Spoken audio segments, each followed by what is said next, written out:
welcome to episode 2 of our Tall Trees, which is the latest painting in progress here in my studio. I'm Jeremy McHugh, and I'm the illustrator at large here at McHugh Studios. In the last episode, you watched me do the drawing stage of this painting, Tall Trees. This is on cold press illustration board. This acceptable washes really nicely. This is the watercolor study that I showed you last episode. And I'll be using this to kind of inform what I'm doing next, and just things to react to, and I can make changes as I've gone. You've already seen the changes being made at the drawing stage here. So certain color changes will also be made as I go. The brushes I use are just nothing really particular. I mean, this is a Robert Simmons Sapphire, and this one here is a Cotman, Winsor Newton Cotman round, and you know, I'm all over the map when it comes to brushes. I don't have a particular go-to. When it comes to the paints, my colored mud, for this project will be some M. Graham watercolors. It has a honey surfactant, which keeps the paints moist in the pan, something I really enjoy. I'll be using a large mixing area for my watercolors, paper towels, a hair dryer for drying during my painting stages, because this board will get pretty saturated over time, and I want to be able to speed up the drying time. So, a hair dryer. Caffeine, very important. Water. Another aspect of watercolor, of course, is water. And you have to eat a lot of yogurt to keep a studio properly maintained with water vessels. Aside from that, I think we're ready to begin, and I hope you enjoy this episode. And if there are no questions, we'll get started. Yes? Yeah. I discovered that safety razors, a new brand I'm working with, some safety razors, are not so safe while shaving. So I decided, well, just bandage it up, make it look okay, so it won't be too obvious to people. And it won't look as though I got into a duel with a six-fingered man. I get points for that movie reference, don't I? Alright. So, I hope you enjoyed today's episode once again, and let us get started. Thank you very much. Enjoy!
now at day 2 of my watercolor underpainting, and you can see it's slowly taking shape. I think we're going. I do like what's going on in my original color study, but I do like the sort of this misty, atmospheric, mysterious kind of feel that's developing here in the watercolor.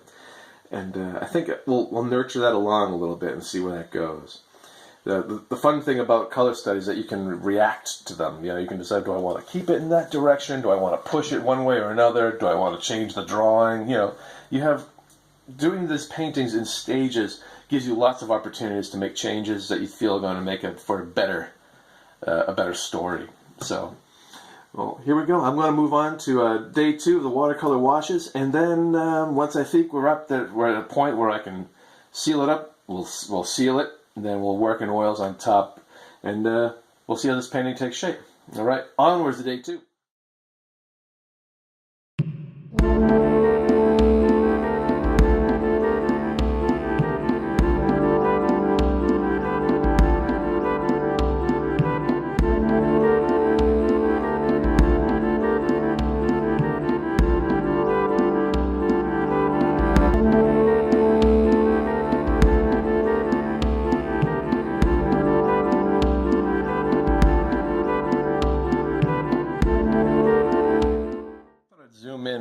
I thought I would zoom in briefly just to show you one aspect of watercolor painting that I particularly enjoy, and it's called lifting. And lifting is just where you take a brush that's perhaps a little stiffer than your typical watercolor brush, and then you just take some clean water and you gently scrub some of that color away. And what you're doing is you're attempting to reduce the amount of color in that area. Maybe you're trying to reveal the paper underneath, that nice white surface that you can use. What I like to use it for is to reclaim detail and to create harder edges. Sometimes it's to reduce a value or saturation. Mostly though, I use it to reveal bits of white, to help me sculpt my forms. And sometimes when that paint has all been reactivated, then I can kind of push it to the edge of right to that edge, and makes a darker area of color, right at the edge of my lifting area. For me, it's very much a watercolor drawing, painting. It's a sculptural affair. So I don't mind going in and pushing things around much like you would clay.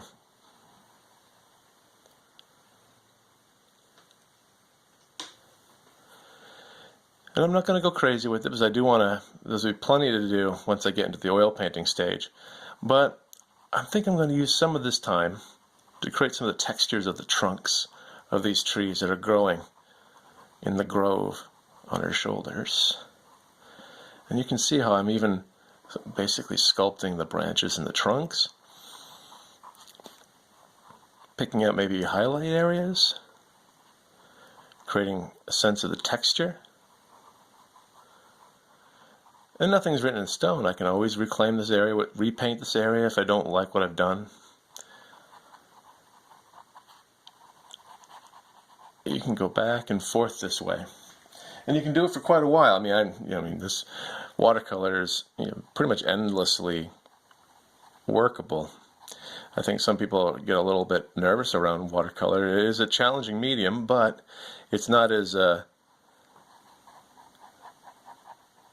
fixed in stone, I think, as some people fear.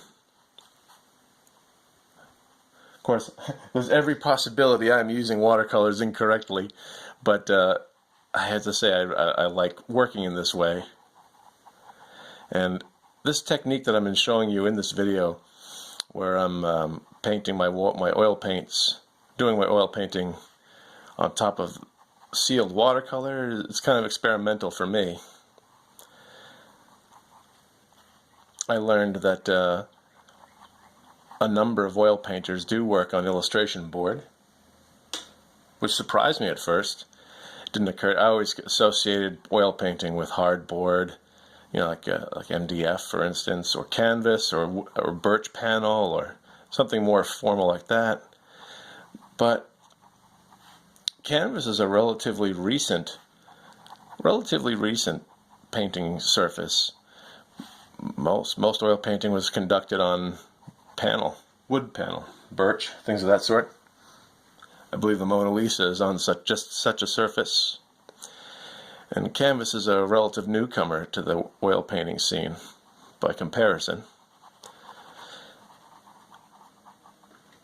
And this is a rigid enough support, especially when you pair it with when you just simply tape it to a foam core board. It gives it quite enough rigidity to protect the surface, I'm finding. And I've shown you the first painting in the series at the beginning of this episode, at the beginning of the first episode, where I conducted the drawing stage. And you'll see that was also a watercolor underpainting. I'm perhaps going to push this watercolor underpainting just a little further than I took that one. That one was much more of a grisaille, more grays than anything. And this one, I'm going to experiment a little bit with some of the richness that watercolor can afford. I'm debating that in my mind if I'm just going to wait and save all my rich colors strictly for the oil painting stage, and just use the watercolor stage as a nice drawing medium. Because watercolors does tremendous things. It's a tremendous drawing medium, in my experience. So, and for me, perhaps more so than oil paints. And my style is a bit more drawing centric. It's very detail oriented. It's not quite so abstract, and for good or ill, my own work is a bit more detail rich. So it seems to me that holding on to my drawing is not a bad option for me.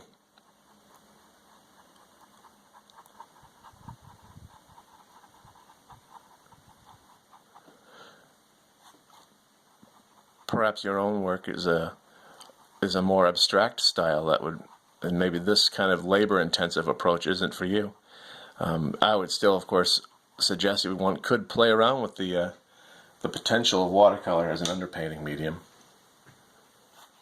We'll know more whether it was a good experiment by the end of this painting, I guess. You can't be afraid to try new things as an illustrator, as an artist in general, I suppose. I can't really speak to being a fine artist. Whatever that, not to be controversial, I can't really speak to what a fine artist does. I'm very much an illustrator, and my heart lies in storytelling, the things that I like to do. So, if it means that sometimes I use a medium incorrectly, in quotes, to get the thing I'm going after, so be it.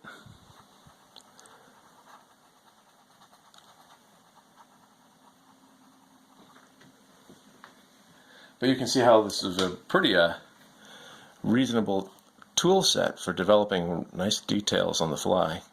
Now, of course, all this can be achieved in oil washes, which is just oils paint thin with mineral spirit, but it doesn't always won't have the same effect, I find, I don't find it as appealing as watercolor, I suppose. And maybe another future painting I'll be trying much more direct, just going in with oil wash, thinned oil paint for this stage to see how what that does for me. I've done things like that in the past. I still have a preference at the moment for watercolor, but we'll see. I'll try out other things. You can't, like I say, you got to try out new stuff. You don't get too trapped by a medium. I don't really believe in the purity of a medium, I suppose. I just like to get in there and push the mud around.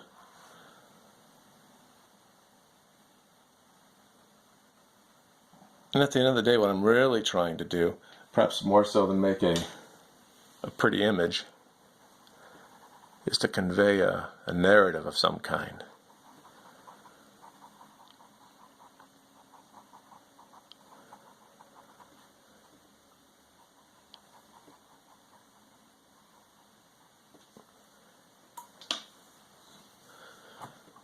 So you can see the ghost of details in here, and this is the kind of stuff that's going to be of rather great importance as I proceed into the oil painting.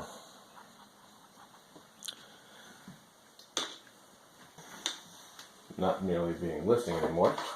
And I can go in, and if I want, I can even deepen some of the values and pluck out some shadows and perfect that detail a little bit.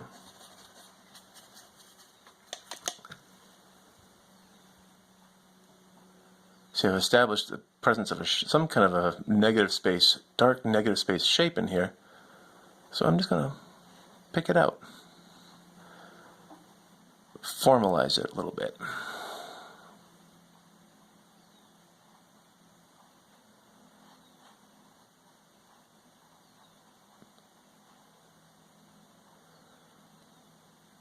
And it need not be perfect.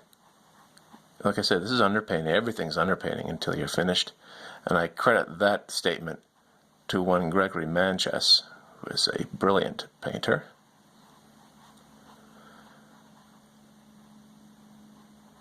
He's one of so many artists that I look to for inspiration and education.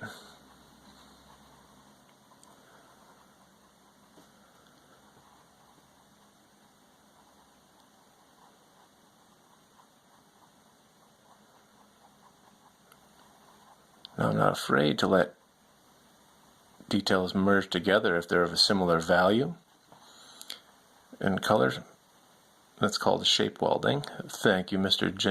James Gurney of Dinotopia fame, for that phrase. Shape welding, beautiful thing. We'll get more into that, I suspect, at a future point.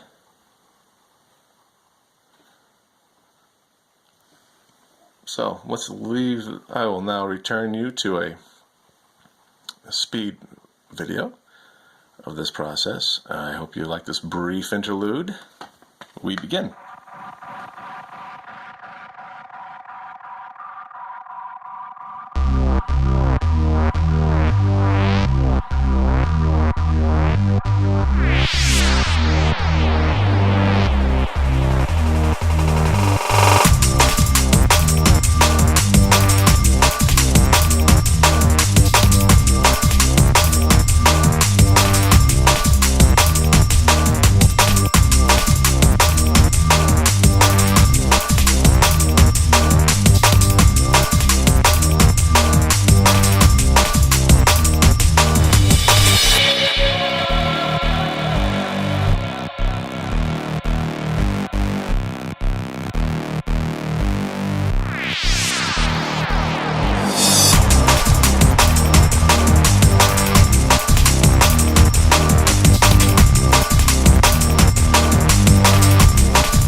Well, I think that about wraps up the watercolor stage for this piece. I may throw a few more additional washes in there just to give myself some more colors to play with, but I think we're done for the moment.